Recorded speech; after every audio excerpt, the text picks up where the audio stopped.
Question number 8 हमारे पास है कि if A and B and C is equal to this matrix. ठीक है, हमने A B C and A B C find करना है। ठीक है, दोनों में हमने बताना है इक्वल है कि नहीं, सेकंड पार्ट में। ठीक है, थर्ड पार्ट भी हमसे पूछा गया। तो सबसे पहले हम क्वेश्चन नंबर 8 को स्टार्ट करते हैं। ठीक है, क्वेश्चन नंबर 8 जो है वो हमसे ये पूछा गया है कि हमने इसको वेरीफाई करना है। ठीक है, और फिर सेकंड में बताना है ये इक्वल है कि नहीं। तो उसके लिए हम सबसे पहले सोल्यूशन में लिख लेते हैं। ठीक है, ये हम ए बी सी, ठीक है, इसको हमने प्रूव भी करना है और इस फर्स्ट पार्ट में हमने इसको फाइंड करना है। ठीक है, तो हम किस तरीके से फाइंड करेंगे। ए बी सी है, ये लेफ्ट हैंड साइड है। ठीक है, ये प्रॉपर्टी हमारे पास। ठीक है, इसकी ये हमने फाइंड करना है। अब इसमें सबसे पहले हम लेफ्ट हैंड साइड को प्रूव कर लेते हैं, जो कि हमारे पास है ए बी सी। ठीक है, अब हम इसको कैसे सॉल्व करेंगे। जहाँ पर ए है हम उसकी जगह ए का मैट्रिक्स लिख लेंगे, जो कि हमारे पास है -1 1। ठीक है, बी जो है वो हमारे पास गिवन है 1 -2। ठीक है, इसके बाद जो है वो हमारे पास, इसको ब्रैकेट को बंद कर लेंगे। फिर सी हमारे पास जो है वो है 3 1 -1 2। ठीक है स्टूडेंट्स, अब इसमें जो है वो हमने ये फाइंड करना है। तो उसके लिए हम क्या करेंगे कि सबसे पहले ब्रैकेट को सॉल्व करेंगे। ब्रैकेट में हमारे पास जो है वो क्या गिवन है कि हम फर्स्ट के, अच्छा स्टूडेंट्स, मैंने आपको बताया था कि अगर आप अपने साथ इनके ऑर्डर लिख दें, मतलब 2 रोज़ हैं इसमें और 1 कॉलम है। ठीक है, इसमें भी हमारे पास 1 रो है और 2 कॉलम है। तो इसके लिए हमारे पास जो ऑर्डर बनेगा वो 2 क्रॉस 2 का बनेगा। ये एक तरह से चेक करने का तरीका है कि जो मैट्रिक्स मल्टीप्लाई होकर आएगा उसका क्या ऑर्डर होगा। ठीक है, तो अब हम क्या करेंगे कि इसी तरह मल्टीप्लाई करने का क्या तरीका है, फर्स्ट का रो सेकंड के कॉलम से हम मल्टीप्लाई करेंगे। ठीक है, -1 को 1 से मल्टीप्लाई कर देंगे।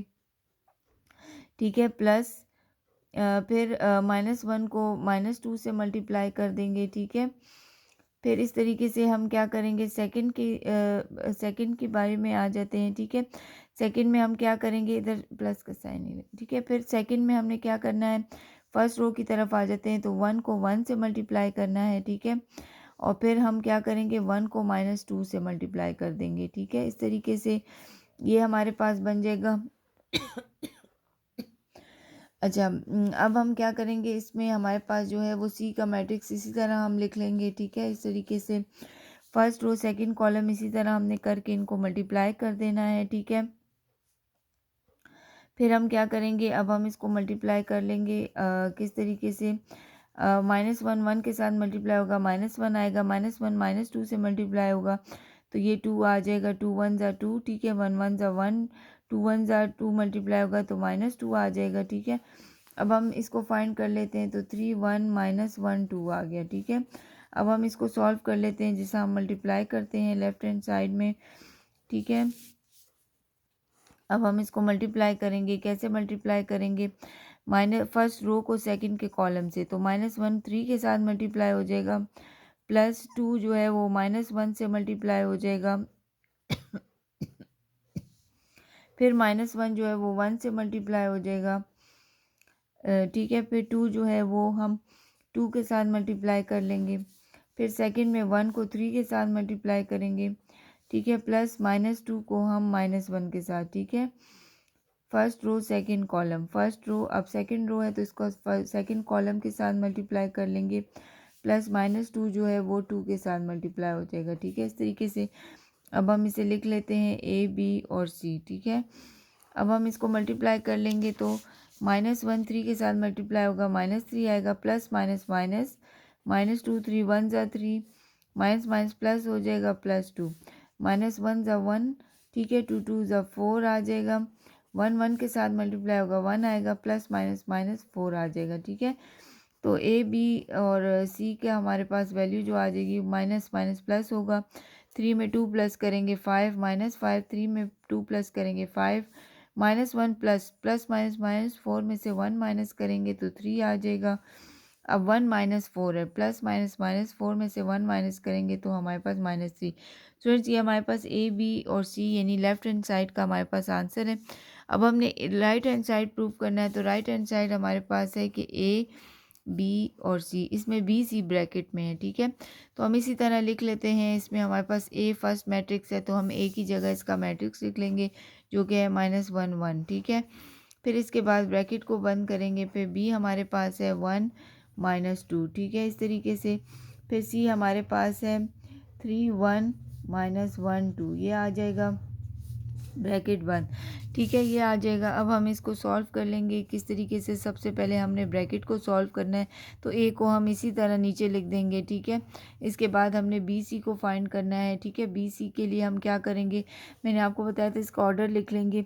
साथ हमारे पास इसमें जो है वो 1 रो है और 2 कॉलम्स हैं, ठीक है। इसमें हमारे पास 2 रोज 2 कॉलम, इसका मतलब है जो इसका मैट्रिक्स बनेगा वो 1 क्रॉस 2 बनेगा, यानी 1 रो होगी और सेकेंड कॉलम होंगे, ठीक है। तो हम इधर लिख लेते हैं 1 को पहले 3 के साथ मल्टीप्लाई कर लेंगे, 1 इंटू 3 हो जाएगा, ठीक है। प्लस -2 को -1 से मल्टीप्लाई कर लेंगे, ठीक है, इस तरीके से। फिर 1 जो है वो 1 के साथ मल्टीप्लाई हो जाएगा, फिर प्लस -2 जो है वो 2 के साथ मल्टीप्लाई हो जाएगा, ठीक है, इस तरीके से ये हम कर लेंगे, ठीक है। अब हम नेक्स्ट स्टेप की तरफ जाते हैं। उसमें हमने क्या करना है, इसको हम मज़ीद और खोल लेंगे, ठीक है। 3 1 के साथ मल्टीप्लाई होकर 3 आ जाएगा, माइनस माइनस प्लस हो जाएंगे, 2 1 ज़ा 2, 1 1 से मल्टीप्लाई होगा 1 आएगा, प्लस माइनस माइनस हो जाएगा, 2 2 ज़ा 4 हो जाएगा, ठीक है। तो अब ए हमारे पास बी सी है, ठीक है, इज़ इक्वल टू -1 1। अब इसमें हम क्या करेंगे, 3 + 2 से आंसर हमारे पास 5 आ जाएगा, ठीक है। 1 - 4 है, मतलब +1 - 1 4, तो इससे प्लस माइनस होगा, 4 में से 1 गया तो -3 आ जाएगा, ठीक है। अब हम इन दोनों को मल्टीप्लाई कर लेते हैं, तो ये कैसे मल्टीप्लाई होंगे, ठीक है। इसका ऑर्डर भी हम इस तरह लिख लेते हैं, 2 रोज़ हैं और 1 कॉलम, इसी तरह इसमें 1 रो एंड 2 कॉलम। तो इसका स्टूडेंट्स ऑर्डर जो बनेगा वो 2 क्रॉस 2 बनेगा, ठीक है। तो अब हम इसको लिख लेते हैं, -1 5 के साथ मल्टीप्लाई हो जाएगा, -1 जो है वो -3 के साथ मल्टीप्लाई हो जाएगा, ठीक है, इस तरीके से। फिर ये 1 5 के साथ मल्टीप्लाई हो जाएगा, फिर ये 1 जो है वो हमारे पास जो है वो -3 के साथ मल्टीप्लाई हो जाएगा, ठीक है। 1 मल्टीप्लाई -3, तो अब इसका स्टूडेंट्स हमारे पास जो है वो ऑर्डर बन जाएगा क्या, आंसर जो आएगा वो 5 1 ज़ा 5 -5 आ जाएगा, माइनस माइनस प्लस 3 1 ज़ा 3 आ जाएगा, ठीक है। 5 1 ज़ा 5 आ जाएगा, 3 1 ज़ा 3, तो -3 आ जाएगा। अच्छा स्टूडेंट्स, हमसे पूछ रहे थे कि इसमें आप बताएं कि whether A B C is equal to A B C. तो स्टूडेंट्स हमने देखा कि इसका ऑर्डर जो है ना वो हमारे पास जो है वो सेम आ रहे हैं दोनों के, ठीक है। ए बी ब्रैकेट में है, उसका भी यही आंसर आ रहा है, और जो हमारे पास ए बी सी है इसका भी आंसर दोनों के सेम आ रहे हैं। तो इसका मतलब है कि ये दोनों वेदर एग्जिस्ट करती है, ठीक है। यस, ये हमने सॉल्व किया।